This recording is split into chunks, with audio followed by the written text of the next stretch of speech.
అందరం కూడా సంతోషిస్తాము. జనాలందరికీ కూడా మంచి జరుగుతుంది. అలాగే స్టాంప్ డ్యూటీలు కూడా 1000 కోట్ల వరకు నిధులు ఉన్నాయి. అలాగే మన అమృత్ స్కీమ్ కింద కూడా 5000 కోట్ల వరకు నిధులు ఉన్నాయి. ఇవన్నీ కూడా మీరు దయచేసి సీఎం గారి దగ్గర కోట్లాడి మా కోసం మహబూబాద్కి మీరు తీసుకొని రావాలి. మనందరం కూడా కలిసికట్టుగా వార్డులను డెవలప్ చేసుకుందాము.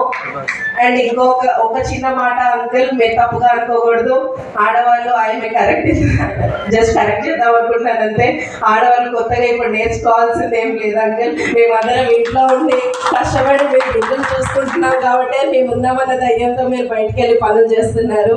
ఒక టైంలో భారతదేశం నలుమూలల నలుగురు ఆడవాళ్ళే సీఎంలు. కాబట్టి దయచేసి అందరూ కూడా మీరు మాకు ఎంత ధైర్యం ఇచ్చి తోడిస్తే మేము అంత రాణిస్తాము, అంత ముందుకెళ్తాము. ఎవరమైనా కూడా ఈ రోజు ఇక్కడ కూర్చుంది డెవలప్మెంట్ కోసమే. మహబూబాద్లో మీరు ఈరోజు చూసుంటారు ఎన్నో డెవలప్మెంట్స్ జరిగినాయి. గత ప్రభుత్వం కూడా ఎన్నో డెవలప్మెంట్స్ చేసే ఉంది.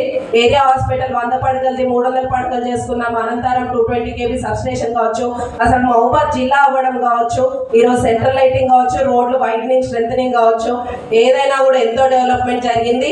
ఆ డెవలప్మెంట్ ఇక ముందు కూడా కొనసాగాలి. 2014లో కూడా ఉమాకి చైర్మన్ ఉన్నప్పుడు డాడీ మా శంకర్ నాయక్ గారు కలిసి పనులు చేసుకున్నారు వాళ్ళతో పాటు కలిసి. అలాగే ఇప్పుడు కూడా సరి సమానంగా వచ్చినాయి. సిపిఎం అందరూ కూడా రిప్రజెంట్ చేస్తున్నారు. ఇదందరం కూడా కలిసికట్టుగా ఒక కుటుంబం లాగా మనం ప్రతి ఒక్క పని ఈరోజు వార్డులలోకి తీసుకెళ్ళాలి. ప్రతి ఒక్కళ్ళు కూడా మనకి ఇంపార్టెంటే. కాబట్టి మీరు దయచేసి ప్రియారిటీ ఆర్డర్లో ఈ వార్డులోకి డెవలప్మెంట్ తీసుకురావాలనేది నేను కోరుకుంటున్నాను. Thank you.